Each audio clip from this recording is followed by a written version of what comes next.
Sandra Capella. Ich wollte mal zeigen, wie groß dieser Reifen ist. Er steht hier auf dem Auffahrkeil drauf, aber das ist ein schöner Reifen. Offroad, und da sind wir auch schon beim Thema. Wir sind beim Multimobil und wir haben Sie kennengelernt. Du magst den Dialekt? Ja, ich find's toll. Ja, ihr kommt aus der Nähe von Linz. Grüß dich, Bernhard. Hallo, grüß dich, Sven. Ja, du bist Kfz-Meister und du kannst auch Fahrwerkstechnik, du kannst Unterfahrschutz und du hast viele Extras hier verbaut. Das ist jetzt noch ein etwas älterer Sprinter, aber die sind ja, obwohl man es nicht weiß, Ohne AD Blue. ja, die sind baugleich. Das heißt also der alte und der neue, das war eigentlich nur ein riesen Facelift, wenn man so will. Ich würde auch so sagen, ja. So, dann zeig mal, was hast du alles verbaut? Ja, wir haben hinten vorne eine Seilwinde angebaut. Wir haben unseren eigenen Unterfahrschutz. Die Seilwinde ist schon seit wann im Einsatz? Seit 2 Jahren. Seit 2 Jahren, so. Ihr habt auch Rost, oder, in Österreich? Ja, haben wir auch ein bisschen, ja. Bisschen. Ihr habt auch Salz, oder, auf den ja. Straßen? Ihr habt auch Schnee? Habt ihr noch Schnee in Linz? Ja, teilweise. Bissel. Ja, ein bisschen. Mehr So, Salz. dann siehst du hier unten. Das ist euer Unterfahrschutz. Ja, ist unser Unterfahrschutz. Ist der getüft? Nein, getüft ist er noch nicht, aber getestet. Ich sehe mal. Darf ich mal was zeigen? Ja. Du fährst damit auch wirklich aktiv rum, oder? Ja. So, du bist auch schon aufgesetzt. Ja, wir waren in Rumänien und Albanien und da haben wir das ausgiebig getestet. So, der Unterfahrschutz, der hält richtig. Was ist das für Material? Ist Aluminium und Stahl. Aluminium und Stahl. Das heißt, was ist aus Stahl, was ist aus Alu? Die gelaserte Platte ist aus Stahl und wir haben das speziell mit Obereigner entwickelt, weil die Vorderachse belüftet gehört. Viele andere bauen ja direkt große Aluplatten und dann kriegen die Vorderachsen zu wenig Kühlung und das beschädigt das Allradsystem. Also nochmal, diese Löcher, die drin sind ganz wichtig, oder? Ja, sind ganz wichtig, dass einfach die Luft nach hinten durch kann. Hier sieht man die Vorderachse und die muss Luft bekommen. Hier sieht man das. Also, das heißt also hier die Patina, die er bekommen hat, die ist jetzt nicht angstbesorgend, oder? Nein, das ist ein bisschen Flugrost. Das hält schon, ja. Sehr schön. Was hast du noch entwickelt? Du wolltest mir das zeigen hier an der Seite, glaube ich. Ja, wir haben auch das Fahrwerk hier drinnen. Das haben wir auch ausgiebig getestet. Das ist von 4x4 Project. Die sehe ich ganz oft hier auf der Messe. Ja. Gemacht, also es funktioniert extrem gut und macht den Sprinter noch besser allradtauglich. Warum? Weil einfach das Fahrzeug besser verschränkt, die Komponenten nehmen die Unebenheiten viel besser auf, gleichen sie viel besser auf, die Schwank, wie soll ich sagen? Das Neigeverhalten. Das Fahrzeug, die Schwankungen, die werden viel besser abgebremst, man wird nicht so durchgeschüttelt im Fahrzeug und es geht sportlich. Wir sind schon bis zu 100 km/h im Gelände gefahren. Ist das abgestimmt aufs Gewicht vom Fahrzeug? Ja, wir haben jetzt nochmal eine andere Abstimmung bekommen, weil wir relativ leicht bauen und sie auch für Amerika entwickeln, die aber eher 4-5 Tonnen Fahrzeuge fahren. Und nein, funktioniert sehr gut. Tadellos. Ja, das Thema Fahrwerk. Magst mal schauen. Du hast ja schon einige E-Bike-Videos von uns geschnitten. Das ist eigentlich die gleiche Technik wie aus dem E-Bike. Wenn du mir gerade noch mal beschreibst, da ist so ein kleiner Überlaufbehälter drin, so ein Ja, Piggyback. das ist der Ausgleichsbehälter, ja. Warum braucht man den? Ja, dadurch hat der ganze Dämpfer mehr Volumen und kann es besser ausgleichen. Eine bessere Kühlung ist da, weil einfach viel mehr Medium da ist. Ja. So, und das verbaut ihr. Das heißt, wenn ein Kunde kommt mit dem Sprinter, fix und fertig. Wenn ich aus Deutschland komme, das muss ja eingetragen werden. Könnt ihr dafür sorgen? Ja, können wir dafür sorgen. So, ihr habt viele Kunden aus Österreich, Machen wir mit oder? Partner, ja. So, dann, Ja, was ist hier? Wir haben wegen unser Fahrzeug zu viel getestet und der Tankschutz hat gehalten, nur der Holm nicht. Der Holm nicht. Das ist schwierig zu operieren. Gar nicht Ja, so einfach. aber wir lassen es zur Zeit, weil wir noch viele Tests fahren und Ist das TÜV-relevant eigentlich? nein. Nee, Nein, gut. solange keine Löcher drinnen sind. Solange keine Löcher drin sind. Ich zeig mal gerade, hier unten ist der Unterfahrschutz. Das ist der gelbe, den kann ich aber jetzt kaum filmen. Warte, doch, jetzt sieht man es. Du hast einen kompletten Unterfahrschutz unterm ganzen Auto drunter. Jetzt muss ich hier irgendwie runterkommen. Also ihr könnt das sehen, das gelbe, was hier gerade da ist, komplett von vorn nach hinten. Ja, genau. Die wichtigsten Teile sind geschützt. Wir haben auch den Verteilergetriebeschutz mit einem speziellen Träger gemacht, dass man wirklich aufsitzen kann und nichts verbogen wird. Da sieht man, da ist das Verteilergetriebe. Ist das laut eigentlich? Nein. Kaum zu hören. Nein, Also ich hatte letztes Mal so Die Reifen sind lauter. ein Sprinter Allrad, das klingt so ein bisschen, wenn, ich sag mal, alles angeschaltet ist, das heißt auf Allradmodus, dann ist es ein bisschen am Säuseln. Auch der Hinterradantrieb, du hörst den Kardan schon ein bisschen, oder? Ein bisschen hört man schon, ja. Aber nicht viel. Nein, das geht. So, was ist das für ein besonderer Sprinter? Du hast eben schon gesagt, der hat kein AdBlue, oder? Nein, hat kein AdBlue, ist nur 2012er. Abgasrückführung hat er? Das hat er schon, ja. Okay, ist das gut? Ja, ist da. Es ist da. Genau, wenn du ihr mal kurz erklärst, warum du dich gerade so beömmelst zum Thema AdBlue und Abgasrückführung, ja. Kannst du es dir vorstellen, warum? Irgendein CO2. Nee, das Problem ist, die Leistung geht echt auf die Leistung, oder? Ja, Abgasrückführung, auch, ja. das heißt, er hat weniger Power. Ah, okay. Macht auch weniger Spaß, aber du kannst schon Umweltgedanke, ich meine, Ja, wir lassen es so, wie das Fahrzeug ist und das passt. also den zu finden, ist der sehr gesucht, den du fährst? Den du gerade, so ein Der ist mir Allrad, zugelaufen. ist dir zugelaufen. So, dann, das ist euer Ausbau, ihr seid Ausbauer, du bist Kfz-Meister, das Ganze entwickelst du in Eigenregie, aber dieser Tank hier, der sieht mir aus, als hätte er ein bisschen mehr wie 150, oder ist es der Nein, gleiche? auch 150 Liter. Also 150 im Sprinter, sagst du? Einen kleiner haben, aber 150 passt gut. Passt gut. Mastervolt. Ja. Seit wann habt ihr Mastervolt? Seit 2012.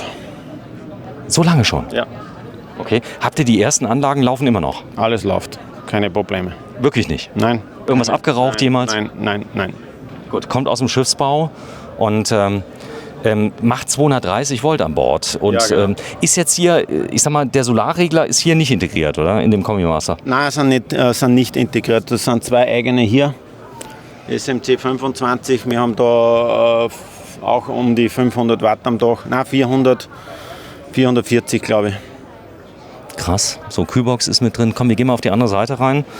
Das Holz ist echt am Boden? Ja, echter Holzboden. Ja. So, er kommt aus Linz.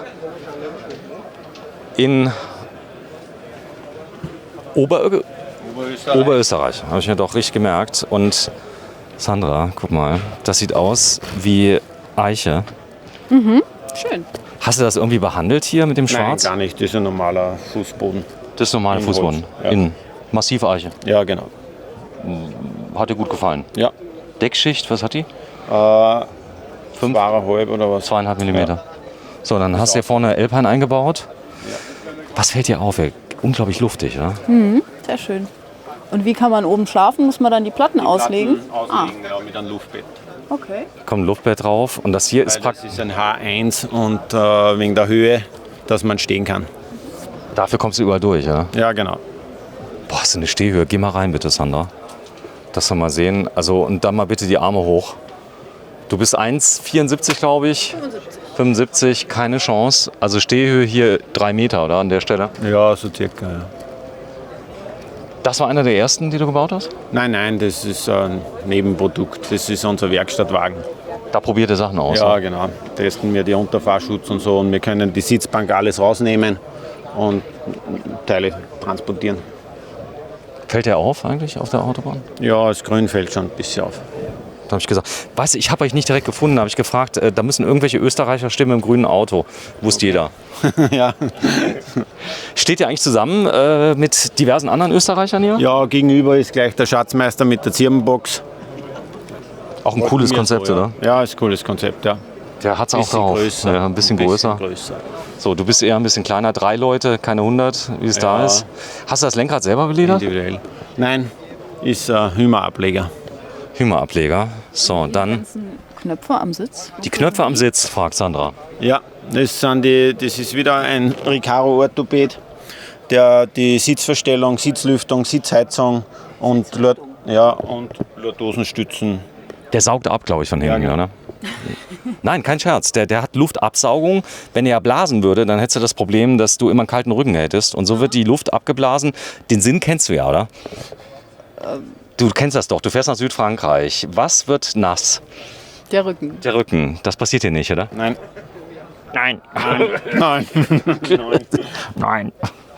So, den gab es noch nicht mit Automatik damals. Nein, den gab es noch nicht mit Du Automatik. lachst dich gerade tot, gell? Wenn du die Automatikfahrer, die dann irgendwas wollen. Und Allradantrieb zuschaltbar, wo sind die Sperren? Sag mal bitte. Nein, da drüben neben dem Lenkrad sind die.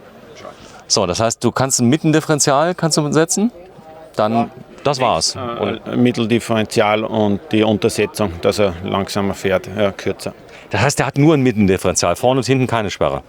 Aber wir kommen relativ gut durch. Das heißt, relativ jemals stecken geblieben? Ja, natürlich. Seilwinde benutzt? Ja. Ja. Oder mit anderen Fahrzeugen rausgezogen, ja. Ja, cool. Also ich mag das Auto, weil es stand schon letztes Jahr auf der Messe und es stellt eigentlich so ein bisschen die Metamorphose dar. Damals, was ist das für ein Dach? SCA oder? Nein, das ist von Raimo ein Dach. Ein Raimo-Dach. So, ihr habt jetzt ein eigenes Dach entwickelt. Das können wir gleich mal zeigen. Er konnte es nicht auf sich sitzen lassen. Ja. Hat gesagt, das Raimo-Dach ist ja nicht schlecht, aber wir bauen mal eins nicht aus GFK, sondern aus Aluminium mit Sandwichplatte, ja. Komm, das gucken wir uns mal an, denn das ist ganz neu. Also hier, das ist auch ein sehr pragmatisches System. Magst du es einmal kurz zeigen? Dann gehen wir gleich zum Dach. Guck mal, Sander. Campingbox-System, wo wir mit den Euroboxen arbeiten. Alles hier haben, relativ einfach. Nicht so schnell. Ich muss, bitte, Entschuldigung. geht gar nicht. Also das ist so eine Ingenieursarbeit, die du geleistet hast. Das ist eine ganz normale Eurobox. Zieh die mal bitte raus. Und die hält, wenn du mal ein bisschen reinmachst und jetzt mal rein, stopp. Da hält die so. Ja, genau. Und damit die nicht rausfällt, drückst du die einfach nur rein. Ja, genau. Mach mal. Das war's. Ja. Und die fällt nicht raus. Ja, dadurch spart man sich die ganzen Auszüge und relativ viel Gewicht. Weil du eben so schnell und da und da. Das ist sensationell, was du da gemacht hast. Ja. Aber es ist so einfach. Ein Nebenprodukt. Ein Nebenprodukt. So, bitte mal unten die Box rausziehen, dass man mal sieht. Hier haben wir zum Beispiel ein WC drin. Da ist ein Klo drin. Ja. Ah, eine Trenntoilette. Trenntoilette, ja. Okay, mit Tüte geht die, oder wie? Von den Kollegen aus Österreich. Ja, mit Tüte. Sind die Tüten dabei. Da vorne kommt das Pipi rein. Ja, genau. So, und da ist auch, Lüfter. sehe ich schon, da vorne ist der Verschluss drin von dem Urinal. Die drin ist mit Lüfter eingebaut. Wo gehst du denn aufs Klo, wenn du unterwegs bist? Ich meine, du bist ein Mann.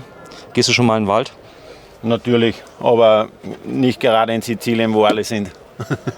Okay. Wo es da ist. So, und dann oben drüber, was ist da drin? Ja, Geschirr. Geschirr und so weiter. Wir haben auch eigenes Trennsystem entwickelt, auch mit unseren Platten sehr leicht. Und so kann man das in die Wohnung, ins Haus mitnehmen, andere Boxen reingeben, sehr individuell. Dadurch kann ich auch alle Boxen rausnehmen, dann den Korpus nehmen, dann ist das alles relativ leicht zum Bewegen. Was natürlich toll ist, du kannst dir für Winter und Sommer die eigene Boxen packen und machst die einfach nur rein. Kannst die Boxen rausholen. Das ist krass. Das da oben. Ganz normale Euroboxen. Das heißt, Ja. die müsste ich auch nicht unbedingt mit euch gebrandet holen, sondern einfach.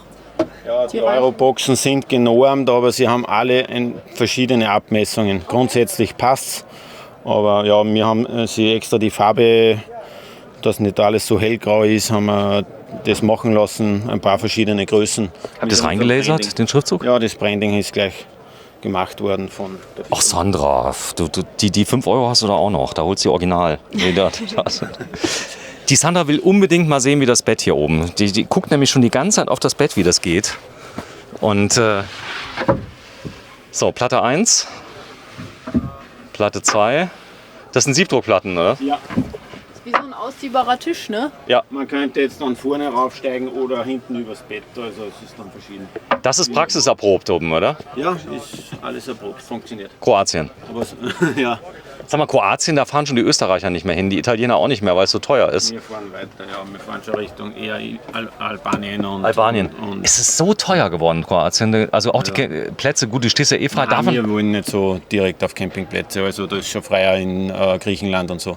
Darf man frei stehen in Kroatien? Kommt auf an wo, glaube ich. Also ich denke nicht. Cool. Ist ja auch immer eine Frage der Sicherheit, oder? Weil bevor man irgendwie ausgeraubt wird. Ja, das ist dann das andere. Ja, aber ich sag mal, hast du dich jemals unsicher gefühlt, wenn du unten warst? Nein. Nee, noch nie überfallen worden? Oh ja, vor einem Monat circa in Österreich. Komm her, was ist denn passiert? Der typische Camperfehler. Autobahn? Nein, auf einer Veranstaltung, auf einer Allradveranstaltung. Am Abend ausgezogen, alles auf die Sitze gelegt, das Fahrzeug nicht versperrt, in der Früh war das Fahrzeug offen. Die Tür ist offen gestanden, der Geldbörse wurde ausgeräumt und das nicht nur bei mir, sondern noch bei anderen Fahrzeugen. Ach du hast vertraut, hier kommt schon nichts weg. Ja, genau. Aber es war nicht einer von den Leuten in der Umgebung, sondern es wurde ich weiß nicht mehr, ein Slowake oder irgendein Fahrzeug gesehen. Hast du, den haben sie nicht bekommen, oder? Nein, leider nicht. Ausweis wieder? Es waren circa 10 Fahrzeuge, die ausgeräumt wurden. Aber du wurdest nicht mit vorgehaltener Waffe, sondern... Nein, der hat nur da leise reingegriffen, auch bei anderen Fahrzeugen. Es war alles auf. Also es war ja alles aber geöffnet. nicht verschlossen, ja. Gott, okay. Also das ist so, du würdest heute verschließen? Ja, man lernt dazu. So, jetzt zeigen wir nochmal das Dach, dass wir das sehen. Ja, wir sind bei Multimobil. Hi, ich grüße dich. Hallo. Du bist Kunde, das ist dein Auto, komm mal kurz mit. Und du hast als Prototyp als allererstes das erste Multimobildach. Ja, Sag ja. Ja. Ja, cooles Dach, ist selbst entwickelt worden von Bernhard und ich habe ein bisschen mitwirken dürfen, aber ist eine coole Sache. Schau dir mal das Detail oben an mit dem Max-Fan. Es ist so kurz, dass du einen Lüfter hinbekommst. Das gefällt mir halt super. Ne? Ja, ich habe 2 Max-Fan bei mir sogar eingebaut. Einer bläst, der andere zieht. Und nee, kein Scherz. Einer vorne, einer hinten. Und muss man nur gucken. Du kannst ja beidseitig betreiben, nicht? Ja, du kannst ja eine zieht, der andere bläst. Und dadurch habe ich keine Stauwärme in dem Auto. Gerade in den kühlen Jahreszeiten, oder? Ja, aber wenn du das Dach aufmachst, ja, aber du schläfst ja auch hinten. Das Coole ist, du hast dein Bett mit drin. Das ganze Dachzelt ist aus Alu. Das ist aus Alu mit einer Verbundplatte oben, ja, dass man Gewicht spart und eine Isolierung hat und innen auch mit Alcantara belegt. Also richtig schick, oder? Ja, super. Ihr seid noch im Zulassungsverfahren, oder? Ja, genau. Ist gerade der TÜV drüber. Aber ich denke, das macht kein Problem mehr. So, ist das Prototyp. Also hier auf der Messe, das wir dir mal zeigen. Da oben ist er da. Ja, vielen, vielen Dank. Multimobil.at auf der Abenteuer Allrad. 9. Juni 2023. Wenn man bei dir ein ganzes Auto haben möchte, nicht nur Unterfahrschutz, Stoßdämpfer oder irgendwas anderes, ihr baut komplette Fahrzeuge. Ja. Mitte 24.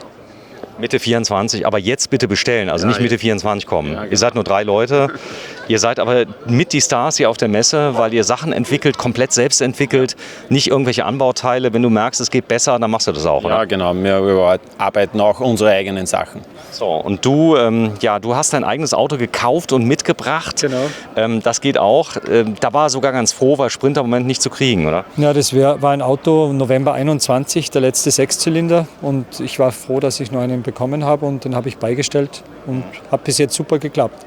Der hat aber nicht den neuen Allrad, oder? Nein. Nein, das ist zuschaltbar jetzt. Das ist der zuschaltbare Den kenne ich nämlich, der ist sehr gefragt. Also wenn du fahren kannst, zuschaltbar ist das Beste, was es gibt. Ja. Wenn du merkst, es wird irgendwie ein bisschen rutschig, machst du mit rein und fertig. Genau. Du darfst aber nicht auf der Straße damit fahren, dauerhaft, oder?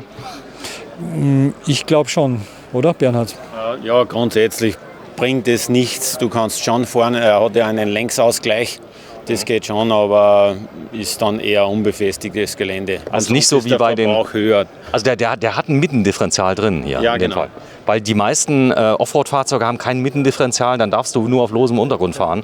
Das ist hier nicht so. Sperrt. Nein, das ist bei dem nicht so. Also man kann schon dauerhaft auch fahren. So, vielen, vielen Dank fürs Einschalten. Vielen Dank, Sandra. Gerne. So viel zu Wort bist du nicht gekommen diesmal, aber das werden wir jetzt ändern, weil War ja auch ein tolles Auto und gut präsentiert. multimobil.com AT, egal. Ja. Und das Ganze, wenn du mal gerade die Tür bitte schließt, auf der Abenteuer Allrad. Tschüss.